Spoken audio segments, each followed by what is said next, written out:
اللہ اکبر اللہ اکبر اللہ اکبر اللہ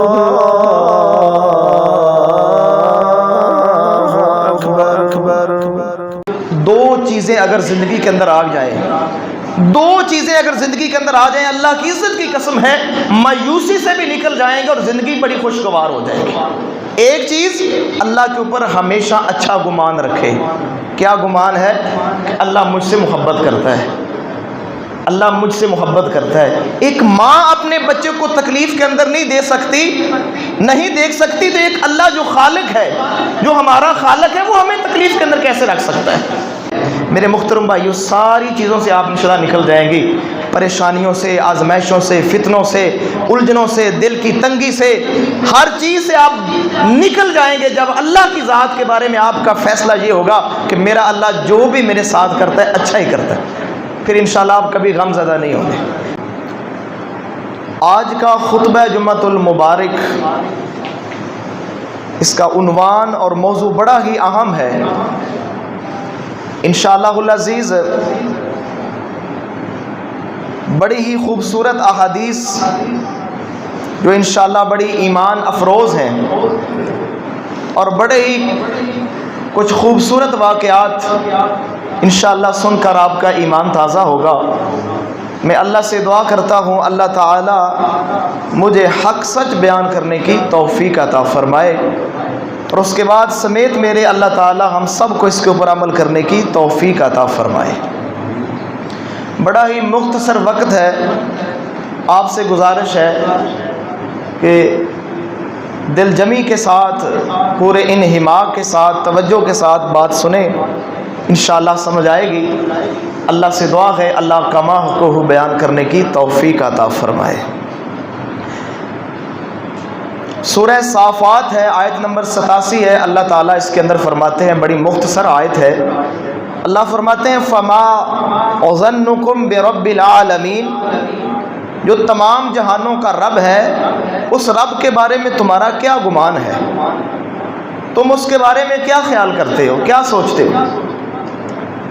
یعنی اللہ تعالیٰ کے بارے میں انسان کا جس قسم کا گمان ہوگا اللہ تعالیٰ ویسے ہی معاملہ فرمائیں گے۔ تو اللہ تعالیٰ سے اچھا گمان رکھنا بہت ضروری ہے۔ اللہ تعالیٰ کے بارے میں اچھا گمان رکھنا، اچھا خیال رکھنا، یہ بے حد ضروری ہے، اور اس کے بے شمار فوائد اور ثمرات ہیں، اور یہ بہت بڑی عبادت بھی ہے کہ انسان حسن ظن رکھے، اللہ کی ذات کے بارے میں اچھا گمان رکھے، یہ ایک بڑی خوبصورت عبادت ہے۔ اللہ سے دعا ہے اللہ تعالیٰ ہمیں یہ دولت نصیب فرمائے، اپنے رب کے بارے میں اچھا گمان کرنے کی توفیق عطا فرمائے۔ تو سنیے، صحیح البخاری کے اندر 7405 نمبر کے اوپر اور صحیح مسلم کے اندر 2675 نمبر کے اوپر حدیث موجود ہے، حدیث قدسی ہے۔ اللہ تعالیٰ فرماتے ہیں انا عند ظن عبدی بی، کہ میں اپنے بندے کے گمان کے ساتھ ہوں، وہ میری ذات کے بارے میں جیسا خیال کرتا ہے، جس قسم کا میرے بارے میں گمان کرتا ہے، میں اسی قسم کا معاملہ اس کے ساتھ کرتا ہوں۔ اب بڑی خوبصورت حدیث ہے، اللہ تعالیٰ فرماتے ہیں وَأَنَا مَعَهُ إِذَا ذَكَرَنِي، جب انسان مجھے یاد کرتا ہے میں اس کے ساتھ ہوتا ہوں۔ یعنی جب انسان اللہ تعالیٰ کو یاد کرتا ہے، اللہ فرماتے ہیں میں اس کے ساتھ ہوتا ہوں۔ یعنی یہ ایک گمان کی کیفیت ہے، جب انسان اللہ کو یاد کرتا ہے، اللہ کا ذکر کرتا ہے، تو اللہ تعالیٰ اس کے ساتھ ہوتے ہیں۔ یہی بس نہیں، اللہ تعالیٰ فرماتے ہیں فَإِن ذَكَرَنِي فِي نَفْسِي ذَكَرْتُهُ فِي نَفْسِي، اگر بندہ مجھے دل کے اندر یاد کرتا ہے تو میں اللہ بھی اس کو دل کے اندر یاد کرتا ہوں۔ اور آگے اللہ فرماتے ہیں وَإِن ذَكَرَنِي فِي مَلَئٍ ذَكَرْتُهُ فِي مَلَئٍ خَيْرٍ مِّنْهُ، اگر بندہ مجھے کسی محفل کے اندر، کسی مجلس کے اندر یاد کرتا ہے، اللہ فرماتے ہیں میں اس سے بہتر مجلس کے اندر، بہتر محفل کے اندر اس کا ذکر کرتا ہوں، اس کو یاد کرتا ہوں۔ اور آگے سنیے میرے محترم بھائیو، اللہ فرماتے ہیں وَإِن تَقَرَّبَ إِلَيَّ بِشِبْرٍ تَقَرَّبْتُ إِلَيْهِ ذِرَاعًا، اگر بندہ ایک بالشت میری طرف آتا ہے اللہ فرماتے ہیں میں ایک ہاتھ اس کی طرف ہو جاتا ہوں. اور آگے اللہ فرماتے ہیں وَإِن تَقَرَّبَ إِلَيَّ ذِرَانٍ تَقَرَّبْتُ إِلَيْهِ بَانٍ. اگر بندہ میری طرف ایک ہاتھ آتا ہے میں 2 ہاتھ اس کے قریب ہو جاتا ہوں. اور آخری الفاظ کیا ہے؟ اللہ فرماتے ہیں وَإِنْ أَتَانِي يَمْشِي آتَيْتُهُ ہر والا. اللہ فرماتے ہیں بندہ چل کے میری طرف آتا ہے میں اس کی طرف دوڑ کر آتا ہوں. اب اس حدیث کا مفہوم کیا ہے کہ انسان جس طرح اللہ تعالیٰ کا ذکر کرے گا، جس انداز کے ساتھ اپنے رب کو یاد کرے گا، اللہ تعالیٰ اسی انداز کے ساتھ اس کو یاد کرے گا. یہ اللہ تعالیٰ کی خاص رحمت اور خاص فضل ہے کہ انسان اللہ کو یاد کرتا ہے، اللہ تعالیٰ اس کو یاد کرتا ہے. اب جس کو اللہ یاد کرے گا میرے محترم بھائیو، دنیا کے اندر اس کی کیفیت، اس کا انداز کس قسم کا ہوگا، کتنا بہترین ہوگا جس کو اللہ یاد کر رہے ہیں. اللہ سے دعا ہے اللہ تعالیٰ ہمیں بھی اللہ کا ذکر کرنے کی توفیق عطا فرمائے. میرے محترم بھائیو، اللہ کی ذات کے اوپر اگر اچھا گمان رکھیں گے بے شمار اس کے فوائد ہیں. اب اچھے گمان کا مطلب کیا ہے؟ اچھے گمان کا مطلب یہ ہے کہ انسان کوئی نیکی کرے تو یہ نہ سوچے کہ نیکی کا بدلہ ملے گا کہ نہیں، بلکہ امید رکھے کہ میرا اللہ نیکی کا بدلہ دے گا. انسان توبہ کرتا ہے تو مایوس نہ ہو جائے کہ میری تو توبہ قبول ہی نہیں ہوگی. نہیں، توبہ کرنے کے بعد انسان امید رکھے کہ میرا اللہ میری توبہ قبول فرمائے گا. اللہ سے دعا کرتا ہے تو دعا کرنا چھوڑ نہ دے. یہ نہ سوچے کہ میری دعا تو قبول ہوتی نہیں ہے، بلکہ یہ امید رکھے، یہ گمان رکھے کہ میری دعا اللہ ضرور قبول کرے گا. تو انشاءاللہ اللہ اس کی دعا قبول بھی کرتا ہے. میرے محترم بھائیو، عموماً ہمارے معاشرے کے اندر لوگ کہتے ہیں کہ میری تو اللہ سنتا ہی نہیں، میری غربت نہیں جائے گی، میرے فاقے ختم نہیں ہوں گے، میری بیماری نہیں جائے گی. اس قسم کی باتیں میرے محترم بھائیو بڑی خطرناک باتیں ہوتی ہیں. اگر انسان یہی بات بار بار تکرار سے کرتا رہتا ہے تو اللہ تعالیٰ اسی قسم کا معاملہ اس کے ساتھ کر دیتے ہیں. انسان ہمیشہ پر امید رہے کہ انشاءاللہ مجھے اللہ شفا دے دے گا، اللہ مجھے اولاد دے دے گا، مجھے اللہ صحت دے دے گا، اللہ میری دعا سن لے گا، میرے حالات اچھے ہو جائیں گے. ہمیشہ انسان اللہ سے پر امید رہے.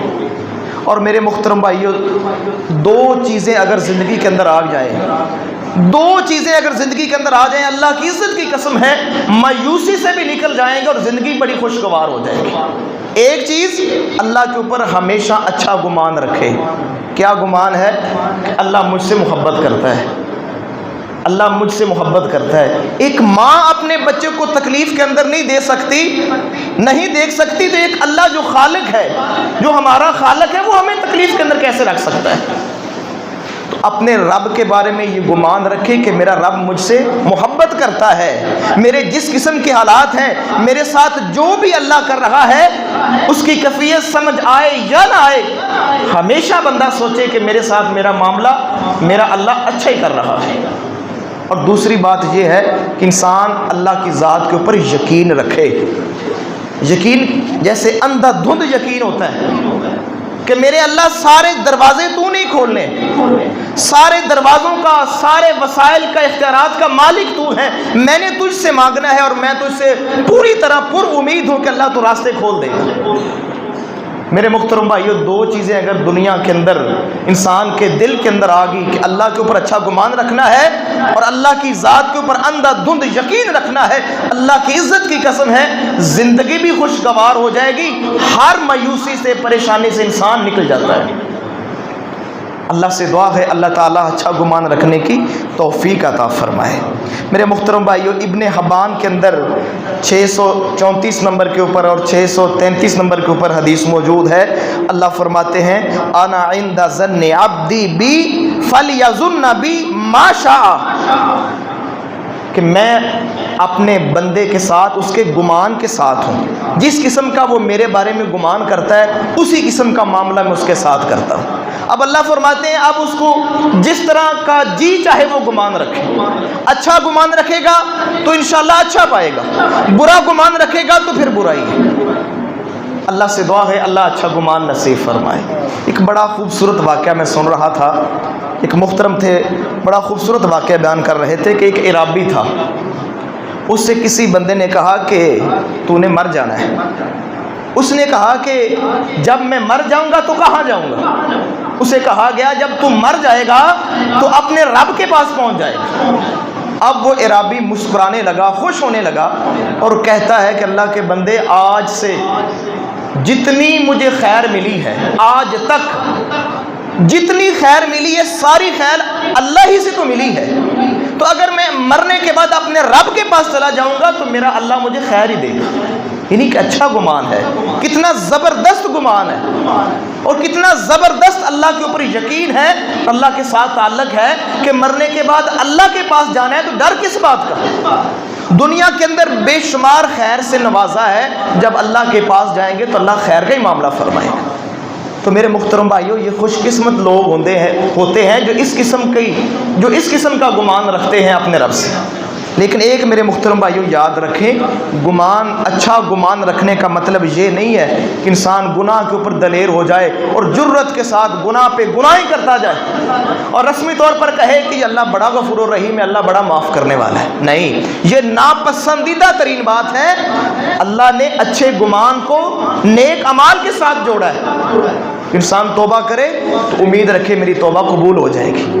انسان اپنی گناہ کی معافی مانگے تو امید رکھے کہ میرا گناہ اللہ معاف کر دے گا. کوئی بھی نیک عمل کرے تو اس کے صلے کی امید رکھے کہ میرا اللہ مجھے صلہ عطا کرے گا. اس کو اچھا گمان کہتے ہیں. اللہ سے دعا ہے اللہ ہمیں نصیب فرمائے. اسی طرح میرے محترم بھائیوں، ابن حبان کے اندر 339 نمبر کے اوپر حدیث موجود ہے. اللہ فرماتے ہیں انا عند ظن عبدی بی ان ظن خیرا فلہ و ان ظن شرا فلہ، کہ میں اپنے بندے کے گمان کے ساتھ ہوں. اگر اچھا گمان کرتا ہے تو اسی کے لیے، اسی کو فائدہ ہوگا. اگر برا گمان کرتا ہے تو اسی کے لیے ہے. تو میرے محترم بھائیوں، کبھی بھی اللہ کی ذات سے مایوس نہیں ہونا. یہ مایوسی بڑی خطرناک ہے. جب انسان مایوس ہوتا ہے تو پھر ہمارا ازلی دشمن حملہ آور ہوتا ہے. وہ بڑے پھر وار کرتا ہے. وہ کہتا ہے تیری رب تو سنتا ہی نہیں، اتنی دیر سے تو نمازیں پڑھتا ہے، اتنا صدقہ و خیرات کرتا ہے، کب سے تو روزے رکھ رہا ہے، تیری حالت تو ویسی ہے، تجھے اولاد ہی نہیں ملی، ساری زندگی تو مانگ رہا ہے، تجھے اولاد ہی نہیں ملی، ساری زندگی سے تو بیمار ہے، تجھے شفا ہی نہیں ملی. شیطان چاہتا ہے کہ بندہ اپنے رب سے مایوس ہو جائے. جب مایوس ہوتا ہے پھر یہ باتیں انسان کے منہ سے نکلتی ہیں کہ بس مجھے شفا نہیں ملنی، میرے حالات اچھے نہیں ہونے. تو پھر اللہ معاف فرمائے اسی قسم کا فیصلہ اس کے ساتھ ہو جاتا ہے.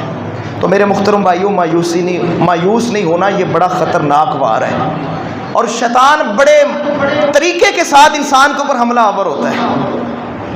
اب میرے محترم بھائیوں، میرے کانوں تک یہ آواز پہنچی ہے، گاؤں کے اندر ایک پروپیگنڈا ہے ایز اے انفارمیشن اور ایک بات سمجھنے کے لیے کہ مایوسی کس قدر خطرناک ہے اور انسان کو کس طرح انسان کی تباہی و بربادی کا سامان اور ایمان کی دشمن بن جاتی ہے انسان کی مایوسی.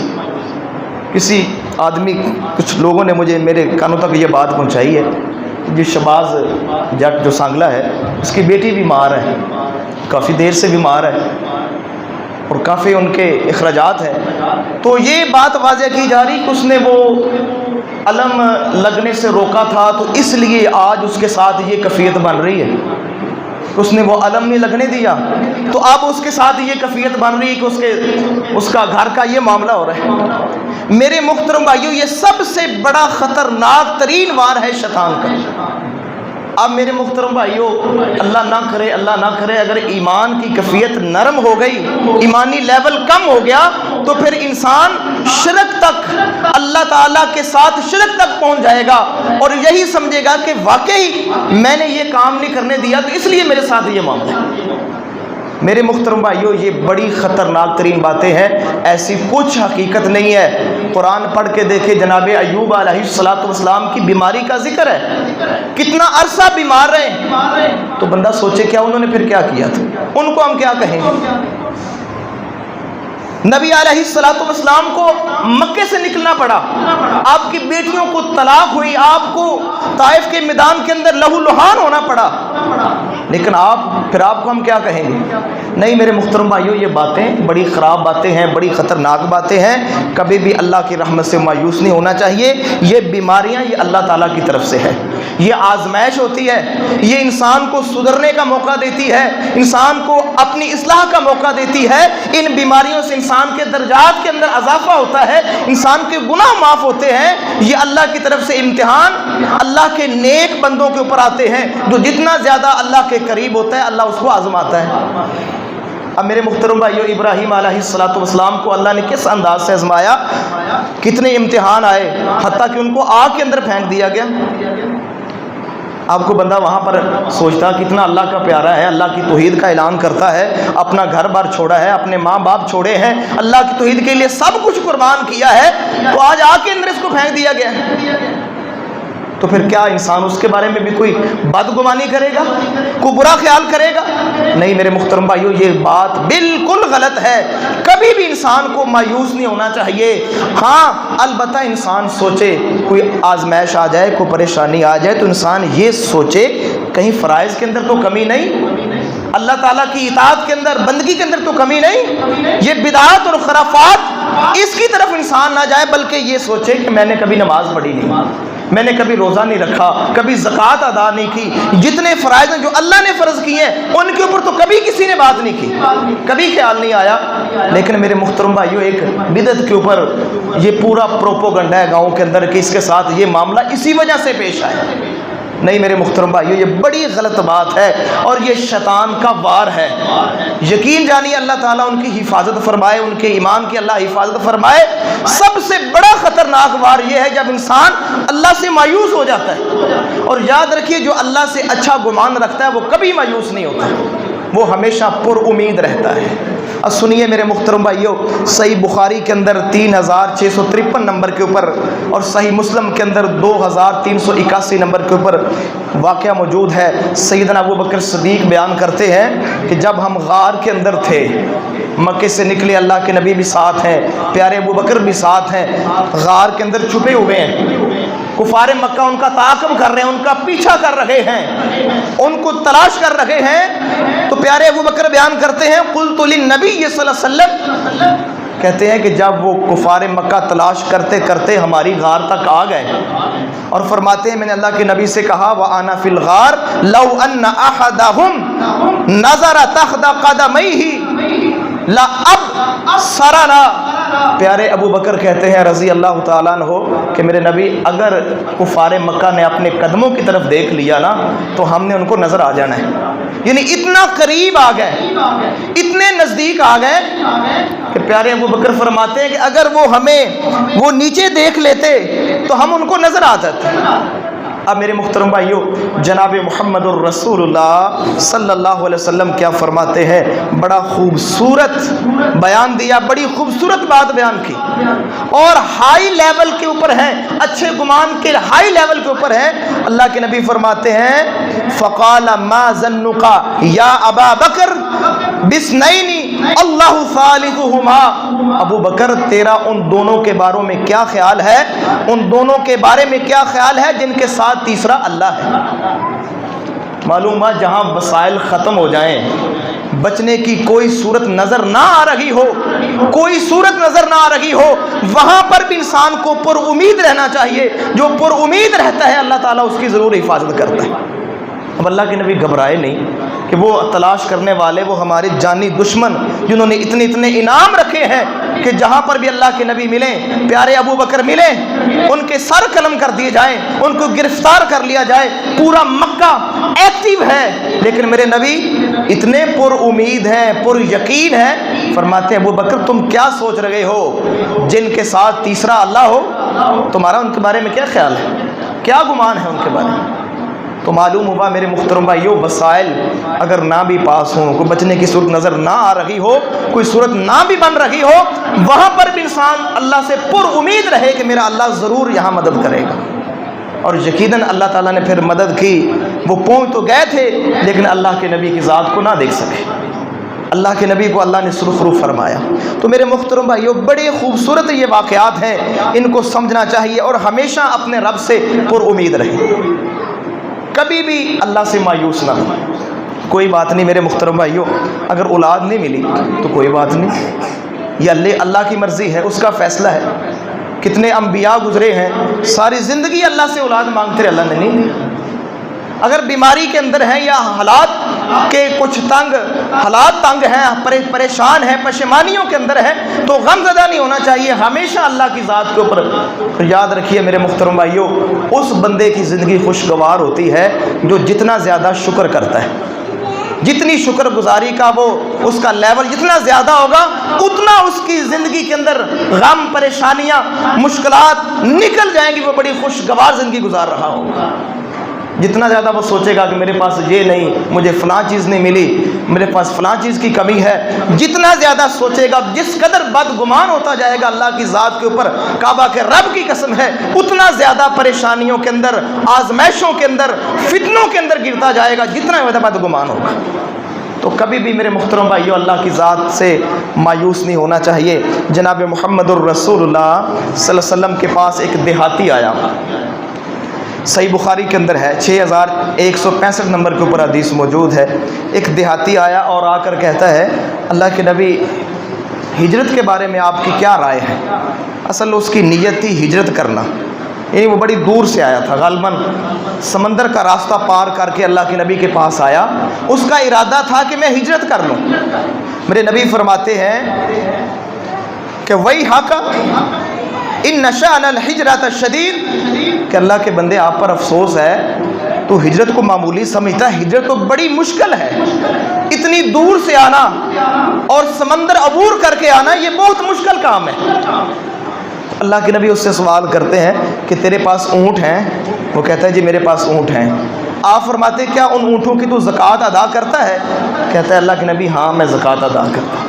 میرے محترم بھائی ایک دیہاتی ہے، اتنی دور سے آیا ہے، سمندر پار سے اللہ کے نبی کے پاس پہنچا ہے، عمل کی کیفیت دیکھیں، کہتا ہے کہ میرے پاس جتنے اونٹ ہیں جو ان کی زکوٰۃ بنتی میں ان کی زکوٰۃ ادا کرتا ہوں۔ اب میرے نبی کیا فرماتے ہیں اس سے؟ آپ فرماتے ہیں تجھے ہجرت کی ضرورت نہیں ہے، تو خوش رہ، میں محمد علیہ السلام فرماتا ہوں فَعْمَلْ مِنْ وَرَاءِ الْبِحَارِ فَإِنَّ اللَّهَ لَنْ يَتَرِكَ مِنْ عَمَلِكَ شَيْئًا، میں اللہ کہتا ہوں کہ اللہ کی ذات کے اوپر پوری طرح پر امید رہے، تو جو بھی عمل کرے گا اللہ تیرے عمل کے ثواب کے اندر ایک ذرہ بھی کمی نہیں کرے گا۔ یعنی یہ ایک یقین ہے، یہ ایک اللہ کی ذات کے اوپر گمان ہے کہ انسان جہاں پر بھی بس رہا ہے، جس حال کے اندر بھی رہ رہا ہے، تنہائی کے اندر عمل کر رہا ہے، اس کو کبھی مایوس نہیں ہونا چاہیے کہ میں تو اتنی دیر سے یہ ذکر کرتا ہوں، اتنی دیر سے میں اللہ سے مانگ رہا ہوں، اتنی دیر سے میں نے تہجد کی نماز قائم کی ہوئی ہے، بلکہ اس کو ہمیشہ امید سے رہنا چاہیے کہ میرا اللہ مجھے انشاءاللہ ضرور نوازے گا۔ کبھی مایوس نہ ہو کہ میں تو اتنی دیر سے نمازیں پڑھ رہا ہوں، میرے حالات اچھے نہیں ہوئے، یا مجھے فلاں چیز نہیں ملی، کیا مسئلہ ہے؟ میرے محترم بھائیو ان باتوں کو کبھی بھی دل کے اندر جگہ نہ دیں۔ اب میرے محترم بھائیو آخری بات ہے، ایک بڑا خوبصورت واقعہ ہے، آپ سنیں انشاءاللہ آپ کا ایمان تازہ ہوگا اور سمجھ آئے گی کہ اللہ کی ذات کے اوپر اچھا گمان رکھنا کس قدر فائدہ مند ہے اور کس قدر اللہ تعالیٰ کی رحمت کا مصداق بنتا ہے وہ بندہ جو اللہ کی ذات کے اوپر بہترین گمان رکھتا ہے، اچھا گمان رکھتا ہے۔ صحیح مسلم کے اندر بھی 192 نمبر کے اوپر کچھ الفاظ ملتے جلتے ہیں، لیکن جو حدیث میں آپ کے سامنے بیان کرتا ہوں یہ ابن حبان کے اندر 632 نمبر کے اوپر یہ واقعہ موجود ہے۔ سیدنا انس بن مالک بیان کرتے ہیں کہ جناب محمد الرسول اللہ صلی اللہ علیہ وسلم نے فرمایا یخرج رجلان من النار، دو بندوں کو اللہ تعالیٰ جہنم سے نکالے گا، دوزخ سے نکالے گا، فیعرضون علی اللہ، ان کو اللہ کے سامنے پیش کیا جائے گا۔ دو بندے جہنم سے نکالے گئے اور اللہ کے سامنے پیش کر دیے گئے، تو اللہ کیا فرماتے ہیں ثم یؤمر بہما الی النار، تو پھر دونوں کو اللہ تعالیٰ جہنم کے اندر دوبارہ ڈالنے کا حکم دے دیں گے۔ اب حدیث کے الفاظ سنیے میرے محترم بھائیو، اللہ کے نبی فرماتے ہیں فَيَلْتَفِتُ أَحَدُهُمَا، ان میں سے جو ایک بندہ ہے وہ بولتا ہے، کہتا ہے یا ربی، اے میرے رب، ما کان ھذا رجائی، کہتا ہے اللہ مجھے یہ امید نہیں تھی مجھے یہ امید نہیں تھی کہ میں جہنم سے نکلنے کے بعد دوبارہ جہنم میں ڈال دیا جاؤں گا۔ اللہ فرماتے ہیں، اللہ فرمائیں گے وما کان رجاؤک، تیری امید کیا تھی، تیرا گمان کیا تھا، تیرا خیال کیا تھا، تو کس بات کی امید کر رہا ہے؟ کہتے ہیں کان رجائی اذ اخرجتنی منہا اللہ تعیدنی، میری امید یہ تھی کہ اب جہنم سے نکال لیا گیا ہوں، اب اللہ دوبارہ جہنم میں نہیں ڈالے گا۔ تو میرے محترم بھائیو، حدیث کے الفاظ ہیں فَيَرْحَمُهُ اللَّهُ فَيُدْخِلَهُ الْجَنَّةِ، اللہ تعالیٰ اس کے اوپر مہربانی کریں گے اور اس کو جنت کے اندر داخل کر دیں گے۔ ذرا اندازہ کیجئے کہ اچھا گمان ہی تو تھا کہ اب جہنم سے نکل رہا ہوں اور دل کے اندر یہ سوچ پیدا ہوئی کہ اللہ اب دوبارہ جہنم میں نہیں ڈالے گا۔ اب اللہ نے اس کے گمان کے مطابق ہی اس کا فیصلہ کر دیا۔ تو میرے محترم بھائیو، ہمیشہ اللہ کی ذات کے اوپر پر امید رہنا چاہیے، کبھی مایوس نہیں ہونا چاہیے اور کبھی مایوسی کی باتیں نہیں کرنی چاہیے کہ میرے حالات اچھے نہیں ہوں گے یا پتہ نہیں دنیا کے اندر میری ایسی کیفیت ہے تو آگے بھی ایسی کیفیت رہے گی۔ نہیں، اللہ کی ذات کے اوپر یقین رکھیں، امید رکھیں کہ میرا اللہ انشاءاللہ میرے ساتھ اچھا معاملہ کرے گا۔ اور میرے محترم بھائیو، سچی اور یقینی بات ہے، ہمیں کیفیت سمجھ میں نہیں آتی، ہم بعض اوقات حالات سے گھبرا جاتے ہیں۔ کعبہ کے رب کی قسم ہے، میرے اور آپ کے بارے میں جو بھی رب کا فیصلہ ہے، میرے اور آپ کے ساتھ جو بھی ہو رہا ہے، وہ میرا اللہ بہترین کر رہا ہے، ہمیں وہ سمجھ نہیں آتا، ہم گھبرا جاتے ہیں، ہم حالات کا واویلا کرتے ہیں، حالات کا رونا کرتے ہیں۔ نہیں میرے محترم بھائیو، یہ بات مناسب نہیں۔ اللہ کی ذات کے اوپر ہمیشہ اچھی امید رکھے۔ نبی علیہ الصلوۃ والسلام نے فرمایا، جب انسان کا آخری وقت آتا ہے، اس کی روح قبض ہو رہی ہوتی ہے، وہ اللہ کے پاس جا رہا ہوتا ہے، فرمایا اس وقت انسان کا جو گمان ہوگا اللہ کی ذات کے بارے میں، اللہ اسی کے متعلق اس کا فیصلہ کر دے گا۔ اگر یہی اچھا گمان ہو، اللہ انشاءاللہ مجھے معاف کر دے گا، اللہ میرے گناہ چھپا دے گا، یہ انسان گمان رکھے، امید رکھے، اللہ کی عزت کی قسم ہے، یہ گارنٹی محمد الرسول اللہ صلی اللہ علیہ وسلم نے دی ہے کہ اللہ تعالیٰ اس کے گمان کے مطابق فیصلہ کر دے گا۔ لیکن میرے محترم بھائیو، وہ بات میں دوبارہ دہرانا چاہتا ہوں، اچھے گمان کا یہ بھی مطلب نہیں ہے انسان گناہ کے اوپر دلیر ہو جائے اور گناہ پہ گناہ ہی کرتا جائے کہ نہیں اللہ معاف کر دے گا، یہ مطلب نہیں ہے۔ انسان معافی کی امید رکھے کہ اللہ مجھے معاف کر دے گا، توبہ کی ہے تو امید رکھے میری اللہ توبہ قبول کر دے گا، نیکی کی ہے تو امید رکھے کہ اللہ مجھے صلہ دے گا، یہ امید رکھے کہ میں اللہ کے راستے میں اللہ کے لیے، اللہ کی رضا کے لیے کچھ نیک اعمال کرتا ہوں تو میری اللہ ضرور سنے گا، میرے حالات بہتر کر دے گا، اللہ دنیا کے اندر بھی مجھے اس کا صلہ دے گا اور آخرت کے اندر بھی دے گا۔ یہ امید رکھنا یہ اچھا گمان ہے، یہ اللہ کے بارے میں حسن ظن۔ اللہ سے دعا ہے اللہ تعالیٰ مجھے بھی اور آپ کو بھی اس کے اوپر عمل کرنے کی توفیق عطا فرمائے۔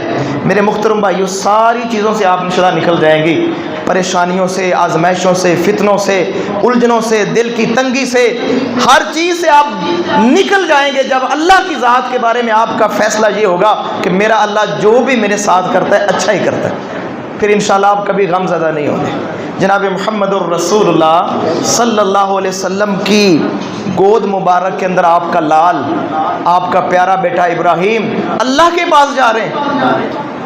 اب میرے محترم بھائیو، یہاں پر ہی بات سمجھنے والی، کفار مکہ نے بڑے تانے دیے کہ اس کا تو بیٹا فوت ہو گیا، یہ تو ابتر ہو گیا ہے، اس کی تو نسل نہیں چلنی۔ ہاں میرے محترم بھائیو، اس بنیاد کے اوپر بھی اگر اللہ معاف فرمائے کہ اللہ کے نبی کو کچھ بندہ کہہ دے کہ ان کی تو کوئی اولاد ہی زندہ نہیں رہی، ان کا تو بیٹا فوت ہو گیا، وہ تانے دے رہے ہیں، میرے نبی کیا فرما رہے ہیں کہ نہیں، میں اللہ کی رضا کے اوپر راضی ہوں، میں اللہ کی رضا کے اوپر راضی ہوں، میرا بیٹا جا رہا ہے تو یہ میرے اللہ کی مرضی، غم زدہ ہوں، آنکھوں سے آنسو نکلے، لیکن زبان سے لفظ کیا ہے، زبان سے الفاظ کیا ہے کہ میں اللہ کی رضا کے اوپر، اللہ کے فیصلے کے اوپر راضی ہوں۔ تو میرے محترم بھائیو، جب انسان اللہ کے فیصلے کے اوپر راضی ہو جاتا ہے پھر بڑے بڑے صدمے بھی آسان ہو جاتے ہیں، ان کو سہنا برداشت کرنا آسان ہو جاتا ہے۔ کبھی بھی کسی کی آزمائش کو کسی غلط طرف نہیں انسان کو جوڑنا چاہیے کہ یہ آزمائش اس لیے آئی، یہ ایسا ہے، یہ گناہ کرتا تھا، یہ کرتا تھا، نہیں میرے محترم بھائیو، یہ تو بڑی خطرناک بات ہے۔ ایک بندے نے کہا تھا، صحیح مسلم کے اندر حدیث موجود ہے، ایک بندے نے قسم اٹھا کر کہا کہ یہ تو بندہ ضرور جہنم کے اندر جائے گا، اللہ کو اتنا غصہ آیا، کہا تو نے یہ کس بحاف کے اوپر کہا کہ یہ ضرور جہنم کے اندر جائے گا؟ اللہ فرماتے ہیں میں فیصلے کرنے والا ہوں، قادر میں ہوں، مجھے کوئی نہیں پوچھنے والا، میں فیصلہ کرتا ہوں، یہ جنت کے اندر جائے گا، تو جہنم کے اندر جائے گا۔ کبھی بھی کوئی بیان، کوئی کمنٹس کسی کے بارے میں یہ پاس نہیں، وہ بیچارہ پریشان ہوتا ہے، ایک تو پریشان ہوتا ہے، اوپر سے پروپوگنڈا ہوتا ہے کہ نہیں اس نے یہ کام کیا تھا، یہ گناہ کرتا ہے، اس وجہ سے یہ گرفتار ہوا ہے۔ نہیں میرے محترم بھائیو، اس کے پاس جائیں، عیادت کریں، اس کو حوصلہ دیں، اس کو تسلی دیں۔ مومن کا شیوا یہ ہوتا ہے کہ وہ اس کے لیے آسانی کا معاملہ کرتا ہے۔ اللہ سے دعا ہے اللہ مجھے بھی اور آپ کو بھی سمجھنے کی توفیق عطا فرمائے، اللہ عمل کی توفیق عطا فرمائے۔ اللہ سے دعا ہے اللہ تعالیٰ کمی کوتاہی اپنی رحمت سے معاف فرمائے۔ اللہ تعالیٰ اپنی ذات کے بارے میں ہم سب کو بہترین اچھا گمان رکھنے کی توفیق عطا فرمائے۔ اللہ سے دعا ہے اگر کوئی کمی کوتاہی ہوئی ہے اللہ تعالیٰ اپنی رحمت سے معاف فرمائے۔